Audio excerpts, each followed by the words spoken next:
This is a Spirochetes Bacteriology tutorial presented by Dassi SchrDbb with reference Lippincott Illustrated Review of Microbiology by Cynthia Cornilesson, Bruce Fisher, and Richard Harvey. So we are going to start with the classification of Spirochetes. So under the classification of Spirochetes, we are going to go back again upper in the medically important bacteria. We have already seen the bacteria with rigid cell walls. We are going to go back upper to medically important bacteria. Under medically important bacteria, we have bacteria which are flexible, and those bacteria which are flexible are usually called the Spirochetes. An example of Spirochetes, we have the Borrelia burgdorferi, we have the Borrelia recurrentis, we have the Leptospira interrogans, and we have the Treponema pallidum. So we start with the most important, Treponema pallidum. So this is an example of a Spirochete morphology. It's flexible morphology. So we have the protoplasmic cylinder. So this is an example of a morphology, the shape. We have a protoplasmic cylinder, we have the axial filament, and we have the outer sheet. Is the basic structure of a Spirochete.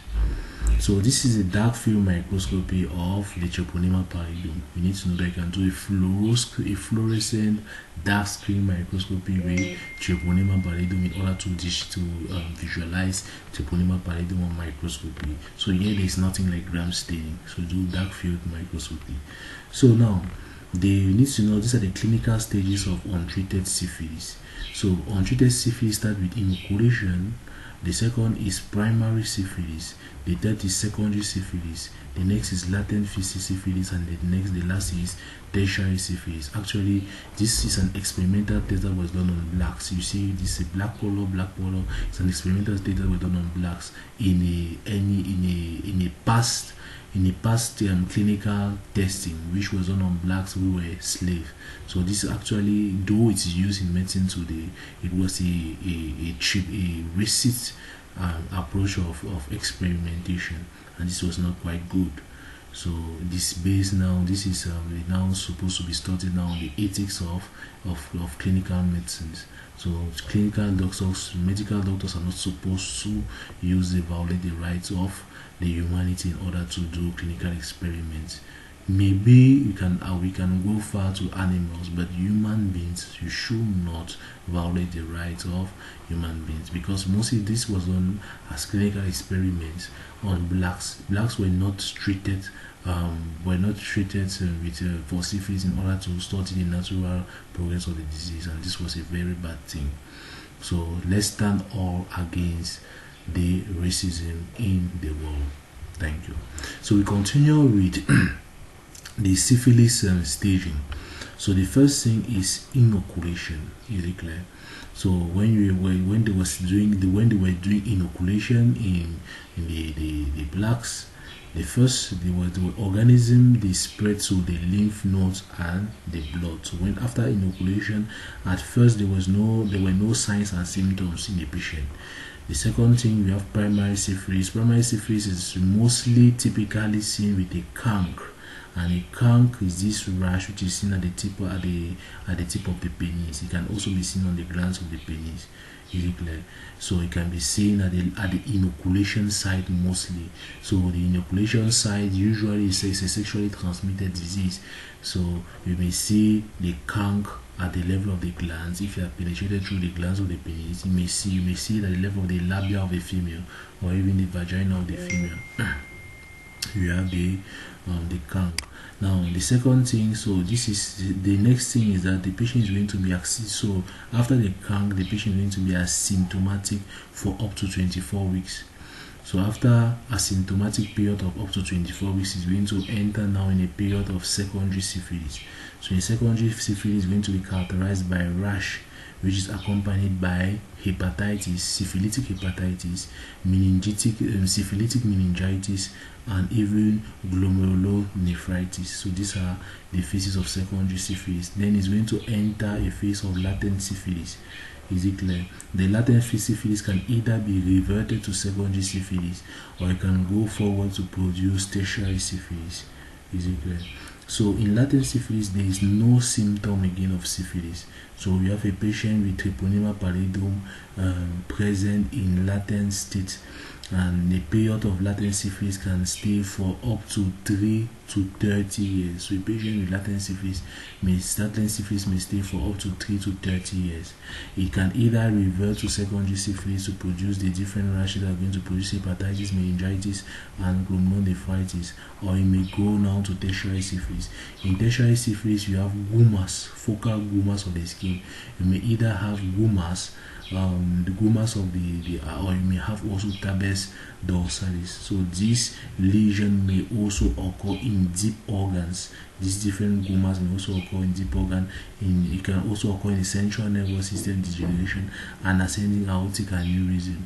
But when you have syphilitic meningitis, it's going to be secondary syphilis. But when you have tertiary syphilis, is going to be characterized by guma formation, also tabes dorsalis, which is going to be characterized by hemiplegia and focal neurologic syndromes.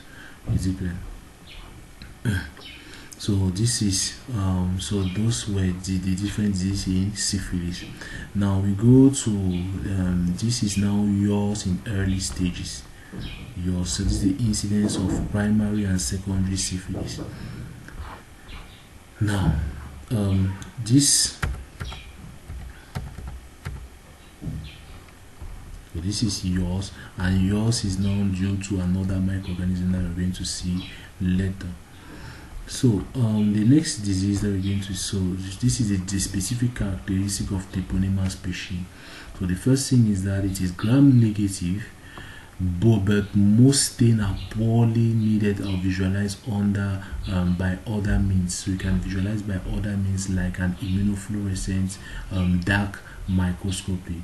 So dark field microscopy. So it is long, slender, flexible with a spiral and corkscrew or a corkscrew shape.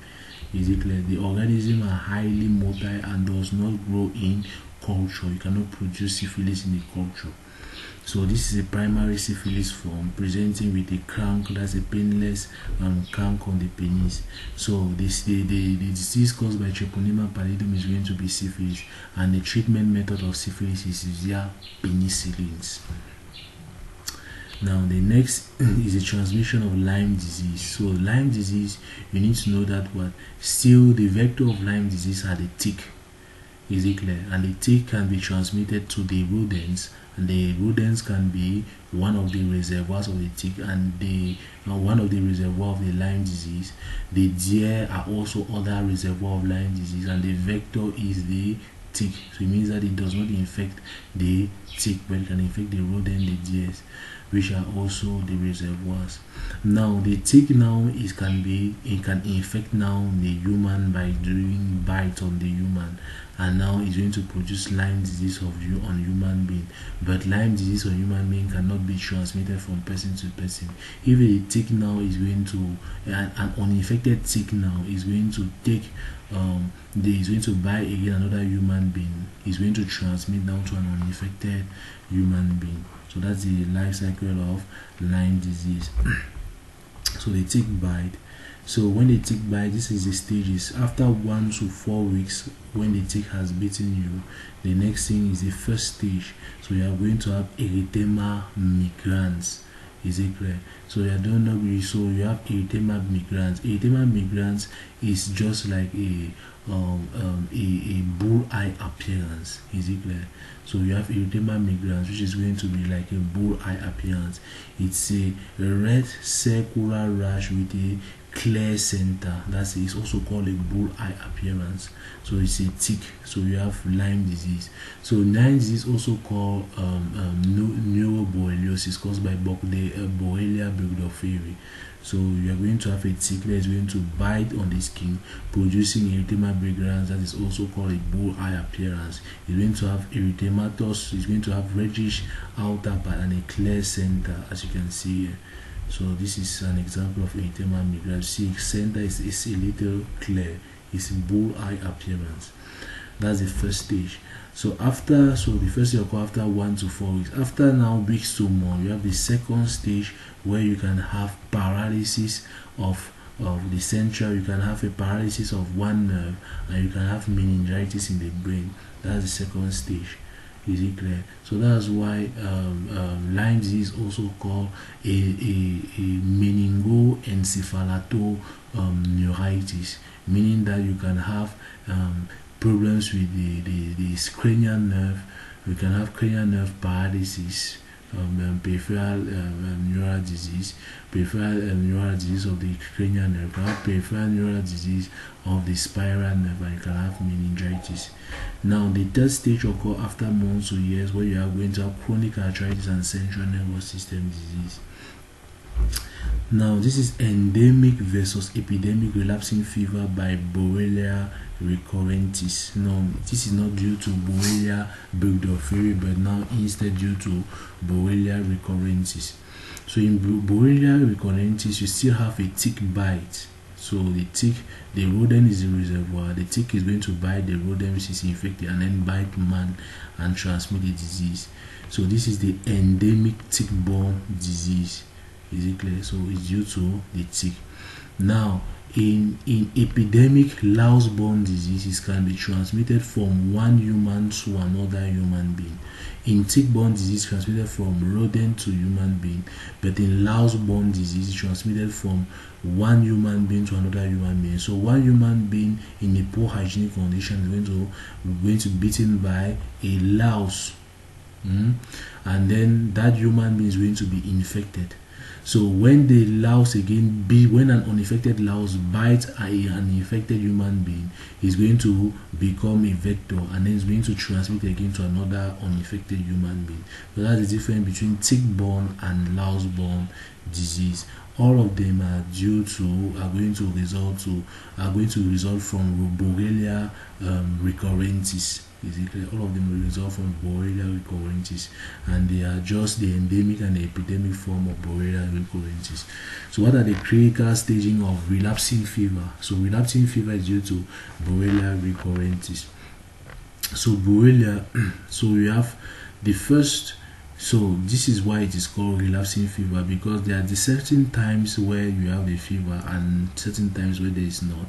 Certain times there is fever and certain times there is not. Is it clear? So at start, so you see at this, you can see you have a temperature, you have chills, you have headache, you have myalgia, and you have high temperature. That's fever. So yes, at this stage here, you can see specific antibodies are produced when there is this fever here. Then sometimes later you have no antibodies again. Then later on again you have chills, you have headache, and you have myalgia again another period of time. And then later on you don't have again that. Then you have chills, headache, myalgia. So in this case, this is a relapsing fever, which is mostly due to a Borrelia recurrentis and not burgdorferi. Borrelia recurrentis. You have a patient have relapsing chills and rigors. So you have ruled out malaria, and then you are now having Borrelia as being the cause of your disease. So it's an antibiotic. You need to do antibiotic treatment for at least 10 days in order to stop the disease. So in Borrelia species, it is a gram-negative, but some stain poorly to the gram stain. So it is long, slender, flexible, spiral or corkscrew shape, highly motile, difficult and time consuming to culture. So actually it's not cultured on the stain. So you can see the Borrelia species, just like the other Spirochetes, was Treponema pallidum on a dark field microscopy. Is it clear? Taken from a culture of organism in laboratory. This is a dark field microscopy of Borrelia species that you can visualize here. Now, Borrelia burgdorferi is going to result to Lyme disease, and the treatment of Borrelia burgdorferi in the first line, you can use doxycycline, you can use amoxicillin, you can use cefuroxime acetyl, and you can use ceftriaxone in the first line. For Borrelia recurrentis and other species of Borrelia, that is going to result to relapsing fever, you can use penicillin, you can use doxycycline, use erythromycin. This is a form of erythema migrans rash, a bull eye appearance. That's a rash with a center pallor. Now, the other, you can also see this a dark field microscopy with Leptospira interrogans. Is it clear? For Leptospira interrogans, can visualize. So what's the summary of Leptospira interrogans? Is gram-negative but stains poorly. It needs to be visualized on other means such as a dark field examination. So you cannot visualize really on the gram stain. This is Leptospira on gram stain. It is poorly gram positive, but the best way to visualize Leptospira is on the dark field microscopy. Is it clear? So this is the scleral hemorrhage in a jaundice patient with leptospirosis. Is it clear? You can see leptospirosis going to result to jaundice. So what are the diseases that are going to be due to Leptospira species? We have infectious jaundice. So a jaundice due to an infection is going to be due to Leptospira. We have marsh fever. We have Wells disease, and we have the Swineherd disease. So to treat Leptospira, you use penicillins and use doxycycline. So from here we are finished with all the different Spirochete microorganisms. I say thanks for your kind attention. Please don't forget to like and subscribe for our channel, Science Video Maker. Thank you.